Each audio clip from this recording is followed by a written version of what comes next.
Y en este primer episodio del año 2025, aquí en Voces de OdiseIA, arrancamos además con toda una innovación. Vamos a tener nuestro primer episodio en inglés.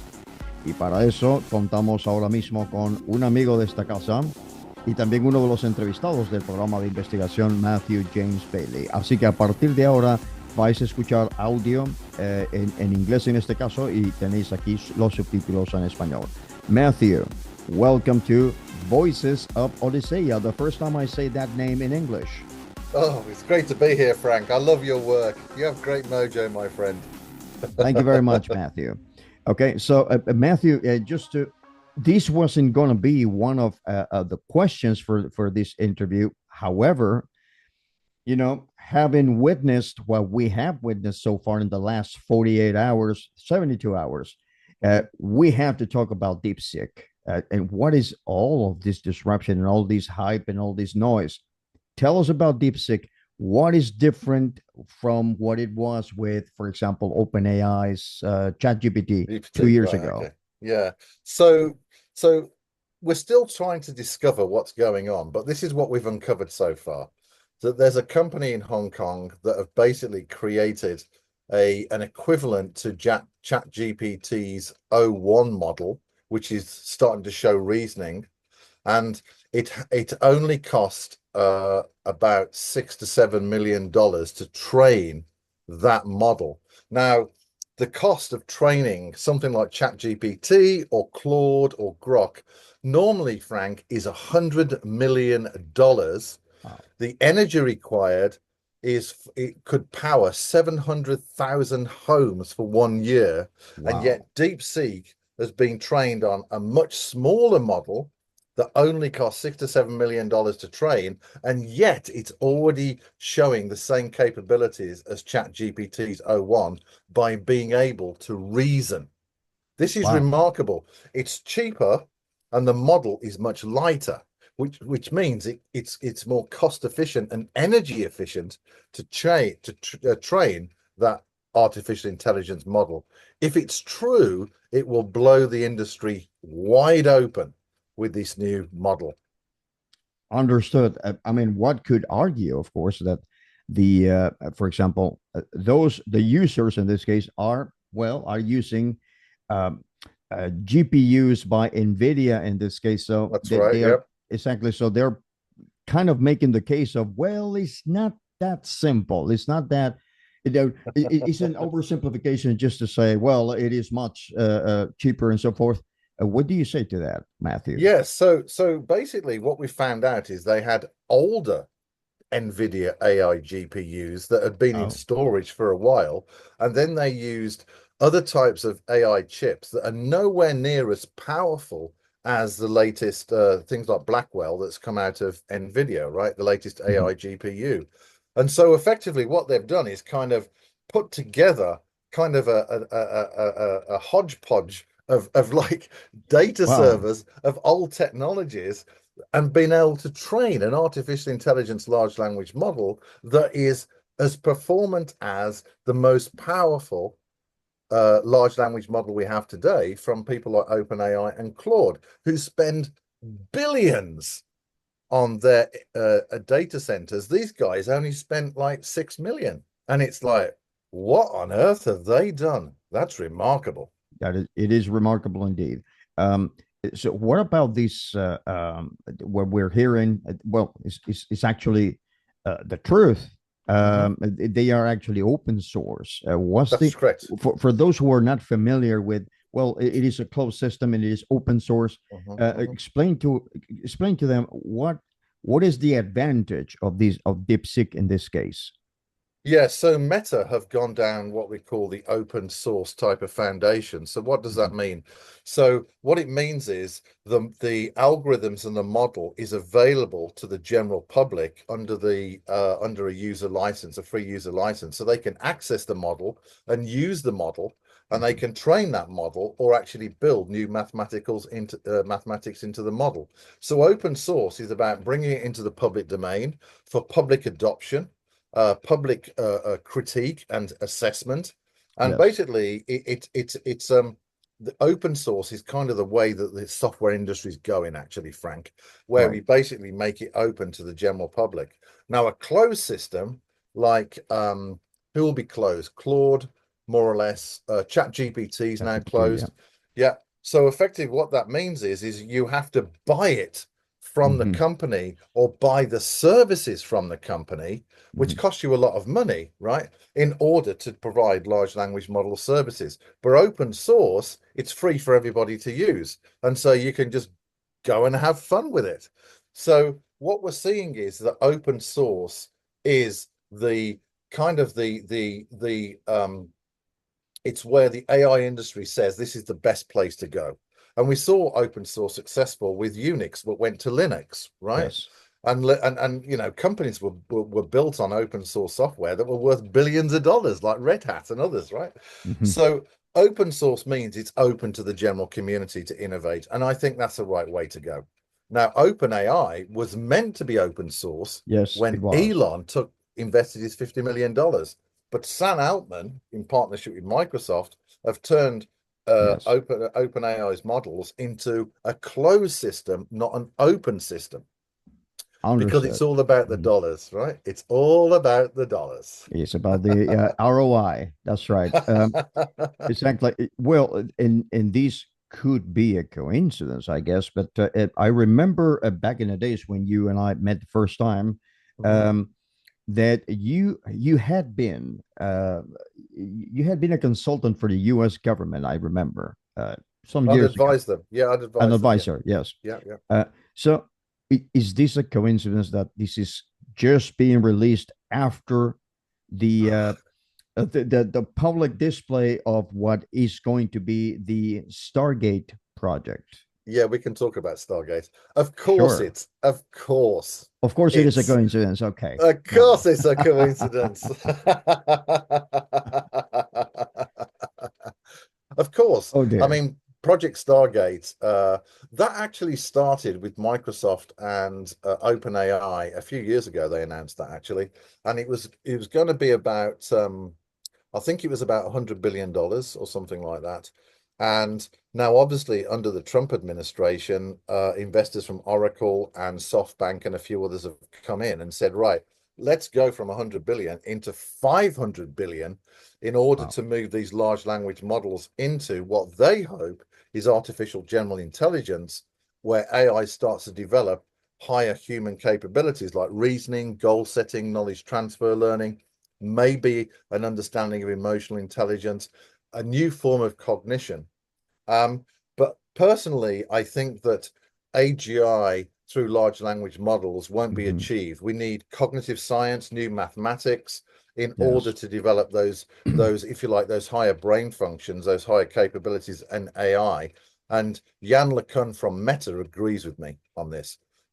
So the announcement Stargate is about building huge data centers that cost a huge amount of money. We're talking hundreds of billions of dollars with power plants right next to them that are providing all the energy they need in order to scale large language models from where they are today, narrow AI, hopefully to get to artificial general intelligence. Will the game change, you would say? What, with DeepSeek? Yes. I'll bet your bottom dollar the intelligence agencies are all over this announcement. I'll tell you, absolutely. I'll tell you. Indeed. I suspect there's a bit of smoke and mirrors here. And the reason being is Google DeepMind, the guys based in the UK, are probably number one in the world when it comes to artificial intelligence. They've always been at the edge, right? Yes. And I would have, and they've been looking at reducing the size of these large language models with less weights, less measures, less smaller neural networks. Okay, they've been looking at that, and I would have suspected that they would have cracked this actually if it was possible. So what I suspect, Frankie, is a bit of smoke and mirrors, but it may well be they've come up with a new transformer model for large language models, DeepSeek, that has a lower software footprint, requires less power, less memory, but actually is more performant as a node of kind of like the brain operates. So in neural networks. So they may have a brand new approach to large language models, Frank, around this transformer model. And if that's the case, it changes Mhm. everything. So we shall see then. We Okay. shall see. Yeah, on verra, Indeed. as I say in Well, French. that we had to start this. We had to start this interview asking these questions because it is out there and it is going to be out there for some time. Yeah.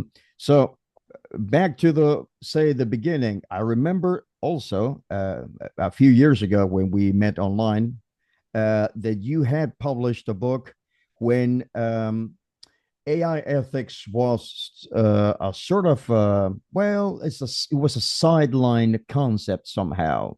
We agree on that. Yeah. And AI ethics started just making some noise in the same way that OdiseIA, for example, started it started functioning in at the end of 2019, right before the pandemic. Uh, it was exactly the same thing. It was barely just making noise out there. Mm-hmm. Mm-hmm. However, is no longer the case, and AI ethics is really out there, and it's something that is essential. So your book, I remember, Inventing World 3.0, Evolutionary Ethics for Artificial Intelligence, is one of the it's going to be one of those works, foundational works on this field. Basically, I have to say that. So basically, your book introduced this concept of World 3.0. Can you elaborate on how this vision from our current world, even with all these disruptions, and what key elements make it a more ethical and flourishing reality for both humans and AI? Yeah, thanks for that. And don't forget, NASA have cited one of the inventions from that book. They ran a workshop experimenting with one of the inventions from that book. Um, so humanity has to ask two questions. One is, who are we and where are we heading as a species on the planet? And then the second question is, how does artificial intelligence fit into that narrative, if you like, our paradise plan for life on our planet? How does AI fit into our paradise plan? And no nation has created a paradise plan yet for itself and artificial intelligence. We're seeing a lot of legislation, a lot of policy, a lot of law, but really we need to understand, who are we as a human species and what is it all about? And where do we want to go? We have to ask those questions first. And so the reason why I talked to World 1.0, World 2.0 and World 3.0 is that we're on a journey. And without artificial intelligence, we're kind of in World 1.0, where we got these digital systems, and we have these huge challenges on our planet, right? We have these huge challenges, right? Around water security, everybody having a job, food security, housing, all these different challenges we have. And also with our environment as well. And so World 1.0 is kind of humanity that doesn't have artificial intelligence. And when we look at World 2.0, which is today, it's kind of, well, we're developing artificial intelligence. So what is it in the human story? What is artificial intelligence going to do to help us to solve some of these huge problems that we're facing at a global level and a local level, right? And so World 2.0 is a choice point to either put ethics into artificial intelligence and move into an ethical society in World 3.0, or we don't put ethics in and we actually go back to the chaos of World 1.0, where AI is just not doing anything effective at all. It's making things worse because we don't have ethics. So where we're at today is World 2.0, and we have a choice whether we descend and go back into kind of the chaos of what we've inherited, or where we move into a new world of abundance where we're enlightened, we have a paradise plan, we understand the importance of ethics, and we basically incorporate artificial intelligence with ethics so that it becomes an ethical partner to move us from these systems that are basically putting chaos on humanity into new systems of abundance where we're in a new freedom. We've restored harmony to our planet. We've solved some of the global problems. We're actually moving into a new era of magnificence as a species with AI as a partner, and humanity is liberated. The term evolutionary ethics for artificial intelligence, which of course is central to your work, And let's call it a new philosophy somehow. It is. It is a It new is. philosophy then. It's a Okay, new so philosophy. how does this new philosophy go beyond Asimov's laws? Asimov's laws, they were more philosophical trappings than actual. Yeah. Exactly, they were more that exactly. So how does it go beyond Asimov's laws, and what makes it more suitable for the complex AI landscape we're facing today? Yeah, so Asimov's three basic laws are a great starting point, but they have no granularity. They have no depth to them, right? So artificial intelligence should do no harm to a human. That makes sense. But there are many, many, many, many situations where doing something that might feel painful to the human will improve its overall well-being in the future, right? So, Indeed. so for example, if a car crashes off a bridge and an AI, if you like a robot, goes into the water and he has to basically either cut off the arm of an individual, right, in order for them to be saved, it's doing harm, but actually doing the greater good, right? And then the person can have a robotic arm, and I guess we're all good. But or we'll grow something in a petri dish, I guess, or an arm in a petri dish, kind of cloning.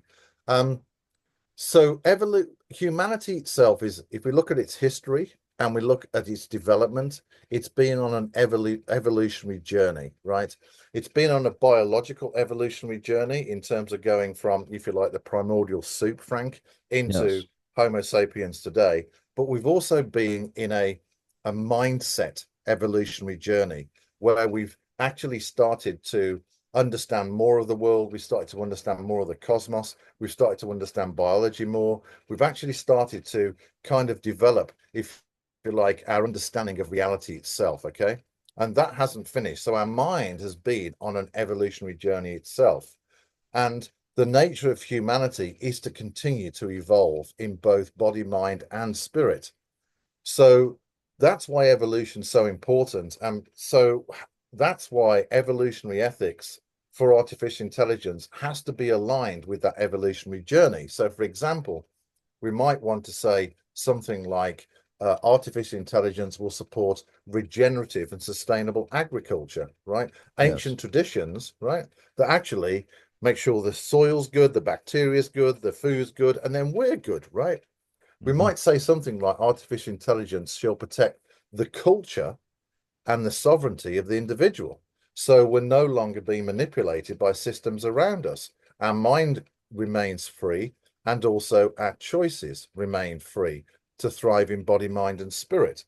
And so when we look at Asimov's laws, they're great as foundational laws. But when we look at the intricacy of humanity itself, there are many, many, many different aspects to our, if you like, expression of being human that artificial intelligence needs to cater for. And so evolutionary ethics allows us to define at a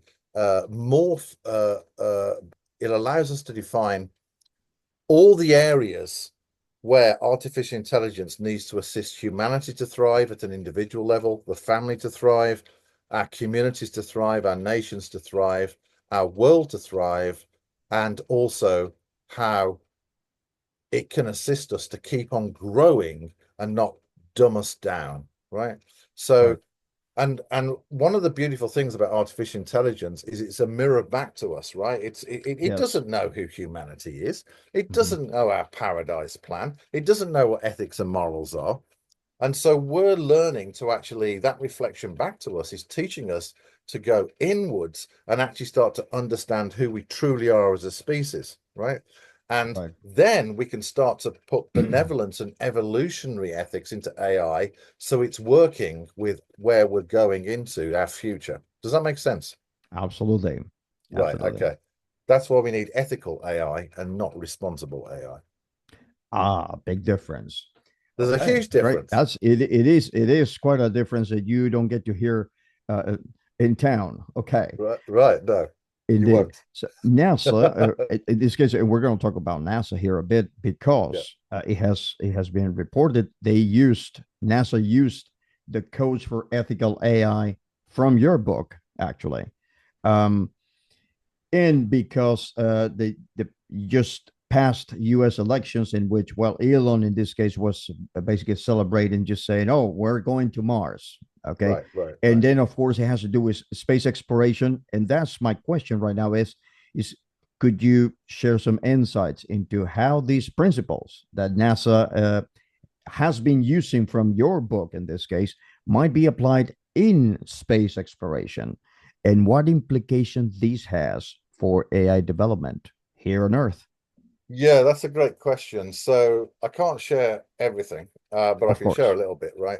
Of course. So this is where we get into something called ethical genetics. Wow. Ethical digital genetics, right? So when you and I and every person listening has 3 billion base pairs of DNA, right? And that DNA contains codes and instructions to create Frank and to create Matthew.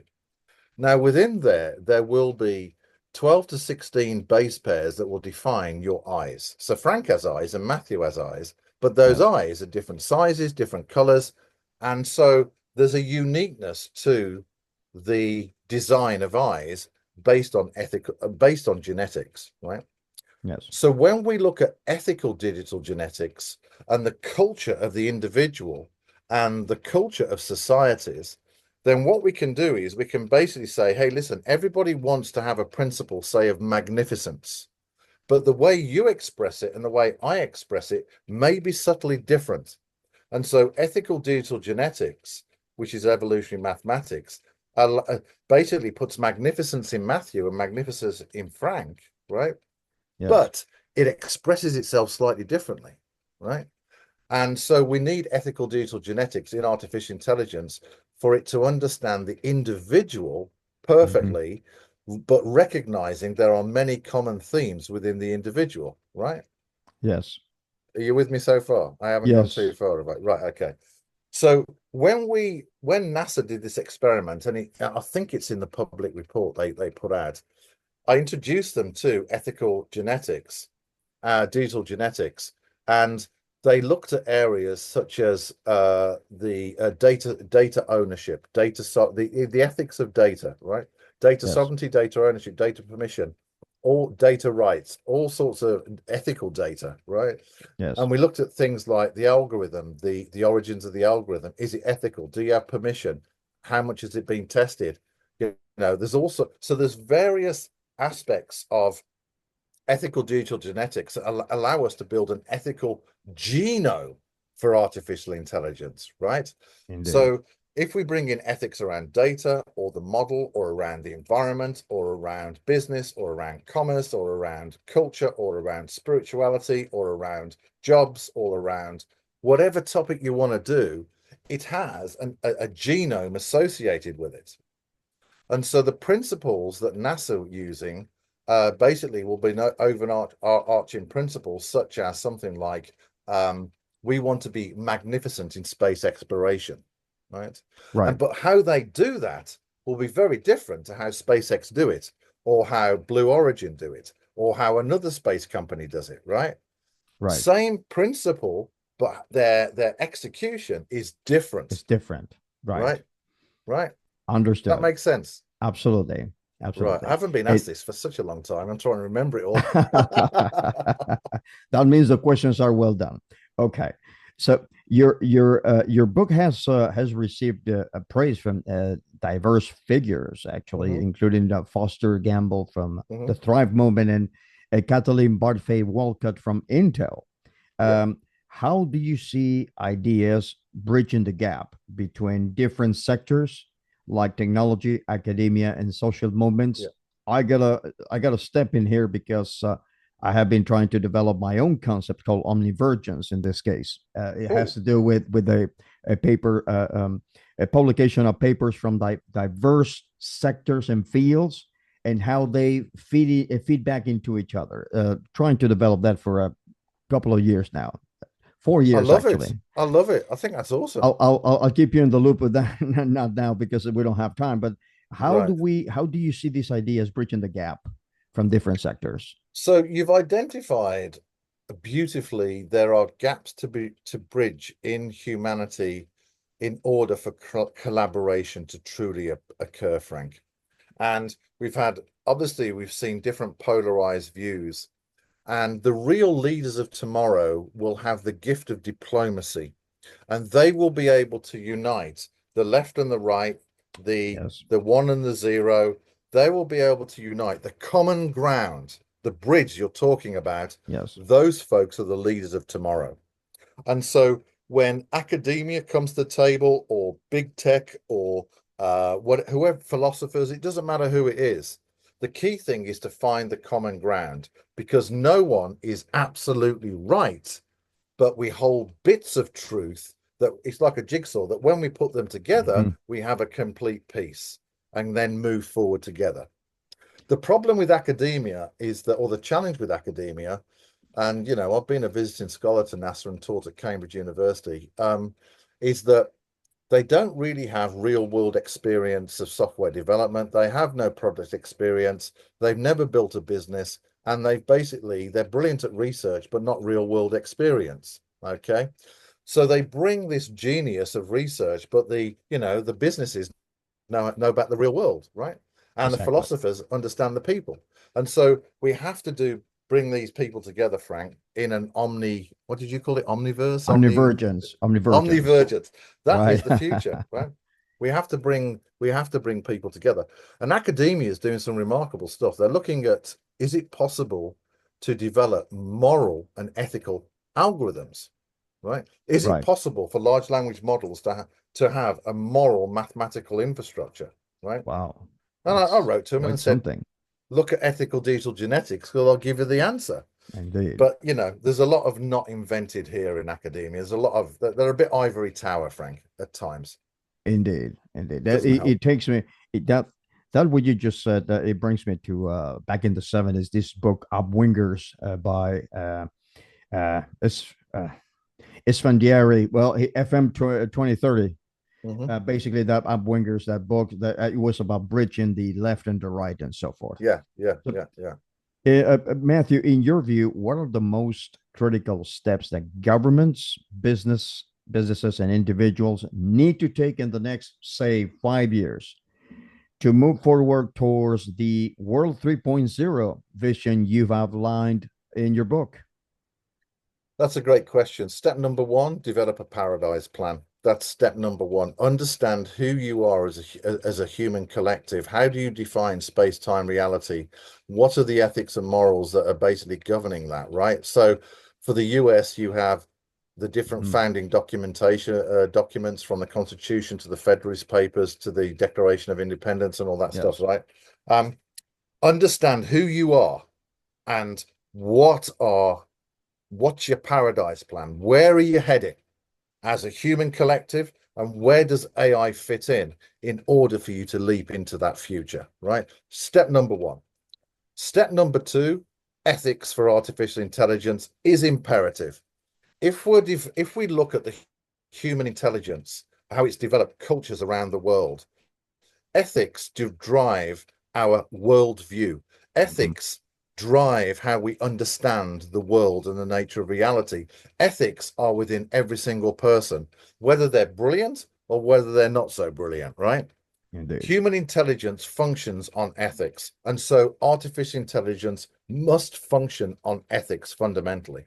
So ethical AI governance, I think we need digital citizen tests for artificial intelligence to ensure that its ethical quality complies with the narrative of governments or businesses, right? It fits within their borders.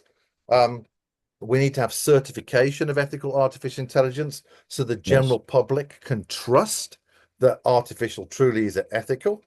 And then my last point, even though we can go into innovation ecosystems and all sorts of different areas, the last point is the most critical point of all, Frank.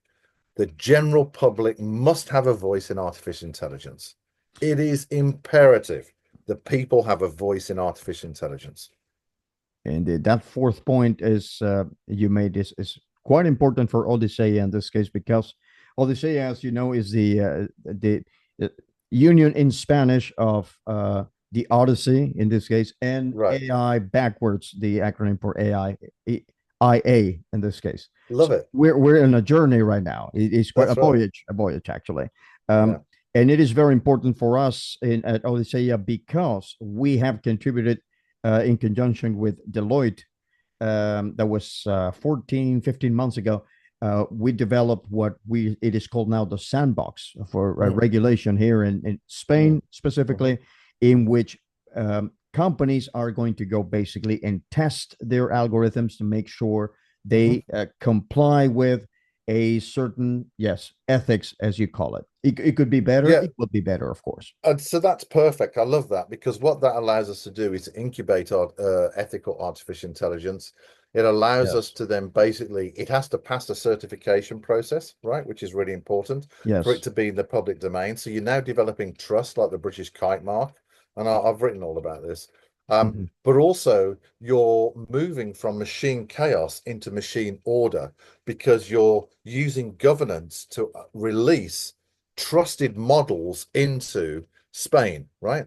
Right. So effectively, you're now moving from machine chaos into machine order.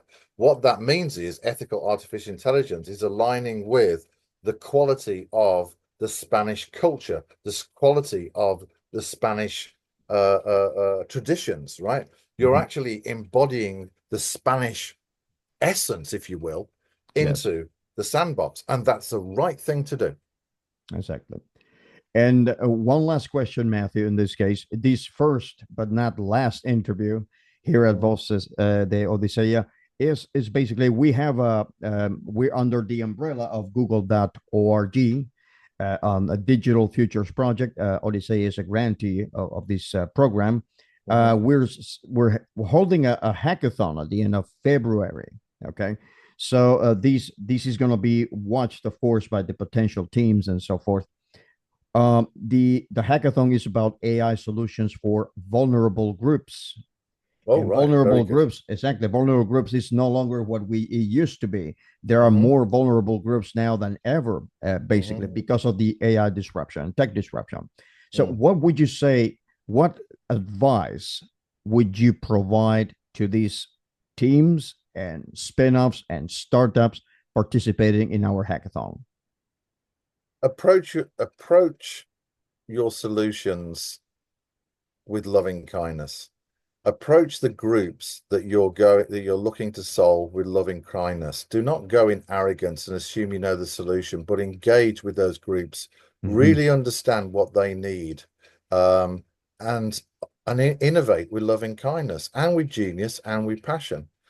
There's no point in us saying, hey, listen, we developed a solution based on some kind of research that we've read, if you've never spoken to the groups. So the vulnerable groups absolutely need a voice in the innovation life cycle, right, of these solutions. And loving kindness, that's it. Loving kindness, man. Got it. Okay. Well, Matthew, it has been a short but intense interview, as always, with you, Matthew. Thank you. Thank you very much. Well, we'll have you back very soon, because these, we need these more. It is also not only from a technical or legal standpoint or societal standpoint, but we also have this humanistic standpoint. Because of the disruption that it seems it just started with the Stargate project on one side and then DeepSeek on the other somehow. Thank you very much, Matthew, for being with us today. Thanks, Frank. It's been great to be here.